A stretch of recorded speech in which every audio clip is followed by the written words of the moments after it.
The first week of 2022 is in the books, and it was a profitable one. Let's recap it and run it back.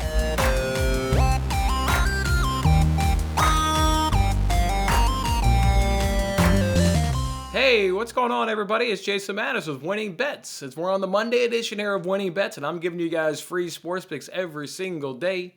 I hope you guys are coming off a good weekend. It was a good weekend up in here. Yeah, we had a good time. Even though it was cold in Chicago, we still got out. We managed to have some fun. Took my son to the park on Saturday, introduced him to snowball throwing. He had never done anything like that before. He had a good time like that. We were trying to hit a trash can, probably standing, 15 feet so away from the trash can. He, of course, misses it. His first attempt, throws it, he lands 2 feet away from him. So then he goes up closer to the trash can. Now, instead of having the snowball being thrown 2 feet, he's now standing 2 feet from the trash can. His first attempt at hitting the trash can, of course, he misses it. Goes way off to the side. So, yeah, we stood there for another 20 or so minutes just throwing snowballs, having a good time, doing snow angels. His first true snow experience. It was a good time up on there, having a good time there at the park. Sports, though, we're absolutely popping this weekend. Absolutely popping. How about NFL Week 18? That was absolutely phenomenal. You had that Steelers-Ravens game going to overtime. May have been low scoring, but I enjoy football like that. And then to see Big Ben just continue his career. It's not over yet. Battling back, getting overtime, kicking the game-winning field goal. Just a fantastic game right there. Colts lost to the Jaguars. Are you kidding me? How does that happen? I don't care that they hadn't won there since 2014. Every season is really its own entity, and each team obviously is its own thing. So Colts are clearly the better team than the Jaguars. They just couldn't quite get it done. Carson Wentz had a terrible game, hadn't thrown an interception on the road all season long, and just threw up a stinker. I don't know. I was like, what, they were down at halftime, was it 13-3? It was like, okay, if they can just come out here in this third quarter and just put together a couple good drives, that'll probably deflate the Jaguars and they sneak up out of here with the victory. Nope. Wants to open a third quarter with interception, throw another interception in a second. I don't know how many interceptions he ended up with, but just an absolutely terrible game. You also had the 49ers coming back and beating the Rams. That was an outstanding game as well. I mean, you thought for sure with when they punted that ball, basically at the 2-minute warning, thought for sure that game was going to be over. But Matthew Stafford just continues his terrible play. Just can't count on him. Can't count on him. Too many mistakes. That's not a team that's going to make a deep playoff run, because Matthew Stafford is going to end up holding that team. So good job there by the 49ers. And then it was all capped off by probably the best game of the year. Chargers, Raiders. What an outstanding game. You saw up on Twitter going to the game, everybody talking about the tie. Steelers, obviously the only team in America not rooting for a tie. You saw tons of people on Twitter getting in bets late in the day on would a tie happen. Just absolutely phenomenal. Just phenomenal game. I mean, how many times did the Chargers convert there on fourth down? Not like 4th and 1, 4th and 2. They had that one 4th and 20, had another one 4th and 9. Just battling back and forth. Division rivals there in the AFC West. Just an absolutely fantastic game. I am like most people, don't get why Staley called a timeout there, obviously in the last handful of seconds of that game, but I don't think him calling a timeout costed them to lose the game. What costed them to lose the game was the fact they didn't make a third down stop. They make a third down stop, then the Raiders are going to punt the ball with 9 seconds to go or something like that, or maybe 10 seconds, whatever ends up being. It's not like when he called that timeout, he called it as soon as second down was over. He let the play clock get all the way down to 4 seconds. He called a timeout because his defense was gassed. It was overtime. Raiders were having good, good movement, obviously on that drive. And he wanted to just give his defense a blow and let them catch a breather, because that was a big down. If they got the first down, they were more than likely going to kick a field goal. I don't believe that they get a first down and then go ahead and take the knee. They're going to go ahead, if they got in field goal range, they were going to kick a field goal. Because who do you want to play in the playoffs? You want to play the Chiefs or the Bengals? Chiefs done kicked their butt all season long. I know the Bengals also beat the Raiders, but still, you don't want to go up against the Chiefs. You want to try and kick that field goal, win that game, and give yourself a better opportunity, I think, to advance in the playoffs by going up against the Bengals. So I think the Raiders always wanted to win that game. So the Chargers lost that game by not getting a stop on that third down. Not because the coach called a timeout. Don't tell me the Raiders were going to kneel it. Hell, they were in shotgun formation on third down. And don't tell me about that tweet that Barstool sent out, because they sent out a first tweet that didn't get enough publicity. So then they sent out another tweet changing what the lip reading was. Nobody knows what that lip reading. What's a 6-second clip All you really know is you get Eckler saying, really? And then his facial expression afterwards, and kind of, shaking his head. Well, you don't know what he says right there. So, and you're not taking a knee right there on 3rd and 4 in shotgun. Does that look like victory formation? So, odd decision to call the timeout, but I certainly didn't think that timeout cost them the game. Again, it cost them the game is they didn't make a stop there on 3rd down. They let them get within field goal range, and then they went ahead and kicked the field goal because they'd rather play the Bengals in the first round of the playoffs instead of the Kansas City Chiefs. That's why the Chargers lost that game. But that coach is definitely making boneheaded decisions all game long. I mean, earlier on the game, was it late in that second half? He went for it on his own 25-yard line on 4th and whatever it was, 4th and a few on your own 25. If you don't convert that, you're going to give the Raiders 3 points. Exactly what happened. You missed the 4th down. The Raiders go 3 and out and kick a field goal. You just gave the Raiders 3 points right there. So, yeah, crazy decisions by that coach, generally speaking, all season long. Certainly in that game, but I didn't think the timeout necessarily costed, them an opportunity, to go to the playoffs. But yeah, either way, just a fantastic NFL Week 18. And it all ended with us having profit, though, at the end of our first week in 2022. Let's go ahead and recap our first week and see where we landed at the end of the action. All right, so as you guys can see right there, we went 25 and 21 and 1 and plus 2.26 units. There we go. Just like we did in 2021, when we won over 129 units. We just carried that momentum up into 2022 by putting money up in your pocket on the first week. What were some of those good wins and what were some of those bad losses of the week? Well, how about that night where we went 4-0 our NBA player props? We backed Pirtle. We backed Fred VanVleet. We took the under on Sabonis, and we took the under there on marketing. So good 4-0. I think that was Tuesday or maybe Wednesday. I think that was Tuesday night where we went 4-0 on our NBA player props. How about the night we backed Seth Curry to go over 2.5, made 3-pointers with a good first quarter cash. Woo! Love it when the research pays off nice and early right there with the first quarter cash. What about Draymond? That was last night when he was always going to be a starter, injured his calf in warm-ups, but because of the whole Klay Thompson return, they announced he was going to start, but then be pulled immediately.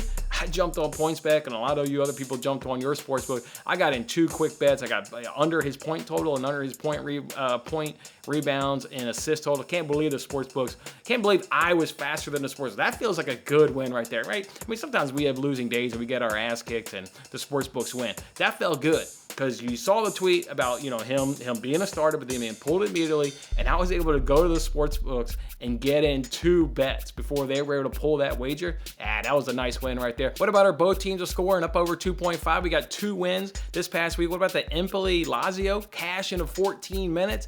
And then up over the weekend, Leicester versus Watford cash in the first 25. So just phenomenal, quick cashes right there. And both teams are scoring up over 2.5. What about Manchester City team total on Friday? And there's against Swindon Town. They're in the FA Cup. Needed 4 goals. They got 4 goals. Got a late one there by Cole Palmer. How cool is that? That was, for me personally, that pumped me up because A, we got our 4th goal. We got a good plus money cash. And 2, it was Cole Palmer. I talked on this show about Cole Palmer and how good he was and how, he was going to be better than every Swindon Town player. I don't believe there's a Swindon Town player on the pitch that could score the goal he did from that angle. That was a very tight angle. So, yeah, it was extra satisfaction for me that it was Cole Palmer that went ahead and got us our cash. What about on that same day, Bayern up under their team total? Faded Bayern in terms of just because I enjoy watching their football. They're always entertaining. But I'll follow the numbers, follow the numbers. The numbers said, hey, they're not going to get up over 2.5 goals. So that was a fantastic cash right there. And then on Sunday, we ran back our Gabriel Davis winner from 2 weeks ago. Ran it back last week, so that's now 2 weeks in a row, cashing on Gabriel Davis as he went up over his receiving totals. What were some of those bad losses from last week? It, of course, started with Monday, where we went 2-6 on Monday. I put that on there just to remind everybody that you could have a bad day. And bad days will certainly happen. We know bad days will happen. Hell, we know bad weeks will happen, maybe even a bad month.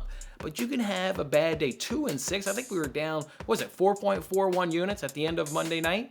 And yet we came back, we were a profit on the week. So, hey, bad days are going to happen, but you just got to roll with it. Trust your process, trust your research, and you can overcome it as long as you keep putting in good bets at good value. We were able to overcome, obviously, a really just disastrous Monday right now. We also took Chelsea Spurs. Both teams have scored. Chelsea dominated the Spurs.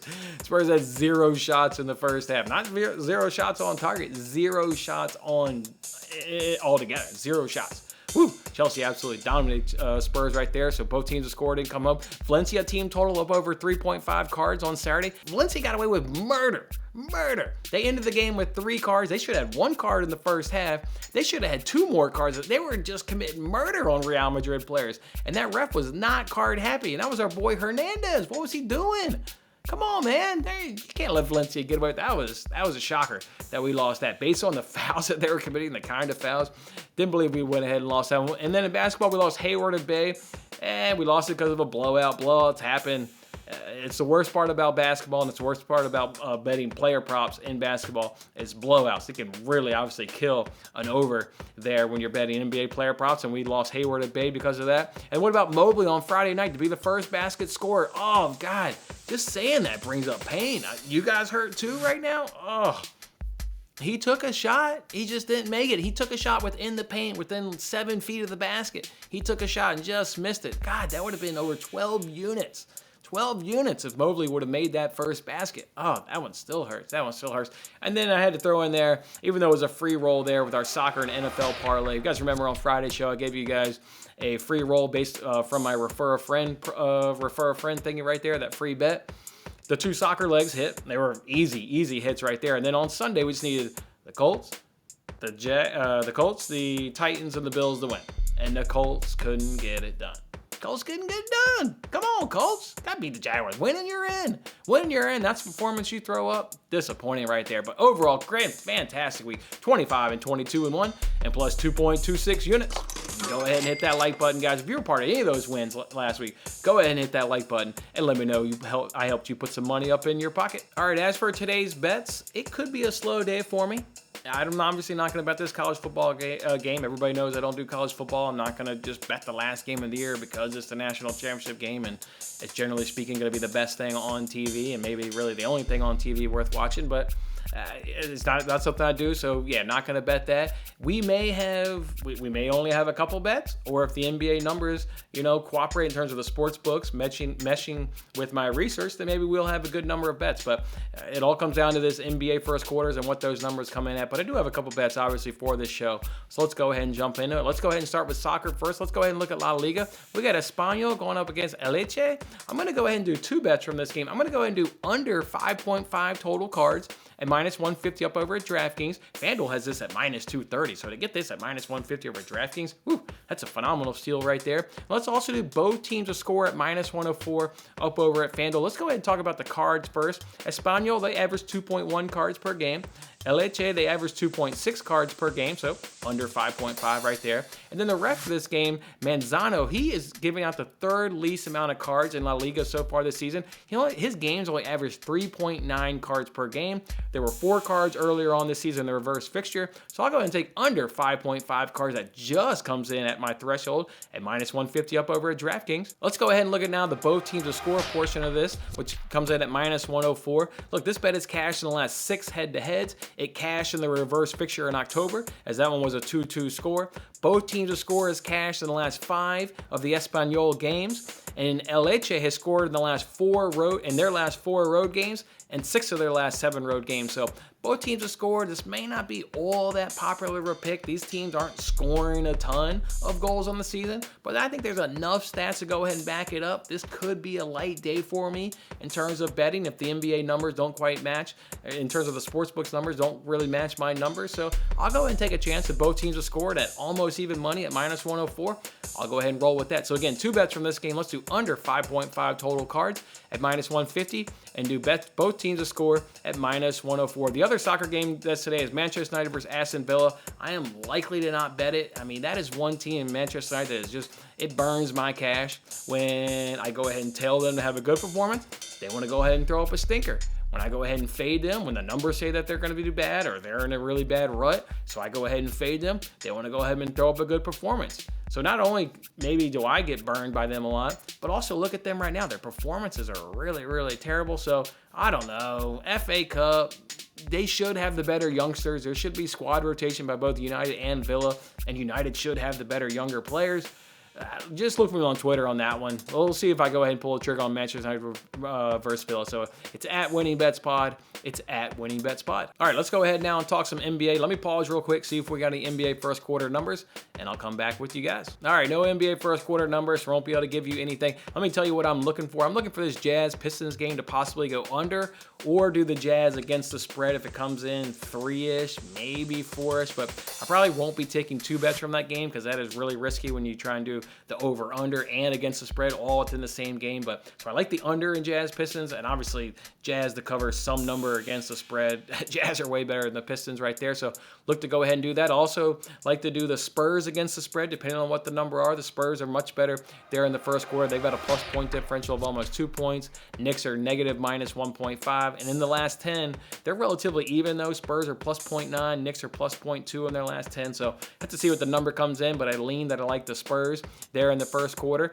I also like the over there in 76ers versus Rockets, so we'll see what that number comes in. These teams are cashing the over 20-17-1, averaging 56 to 57 points, and then the last 10, they're cashing the over 14-6, and averaging 58 and 62 points. So let's see what the over comes in at 76ers versus Rockets, but I like that. Then the last one, Cavs are on the road, baby, so you know what that means. We're going to be looking back in those Cavs against the spread, and even not only are they obviously the best team in the NBA at 16-2 and plus 5.9, in the last 10, they're plus 5.5 points. They're going up against the Kings, who they should have the advantage here. In their last 10, they're minus 0.4. Overall in the season, they're only plus 0.65. So Cavs should certainly have the advantage. Again, the best team in the NBA. We've been riding the Cavs on the road. We'll look to ride again.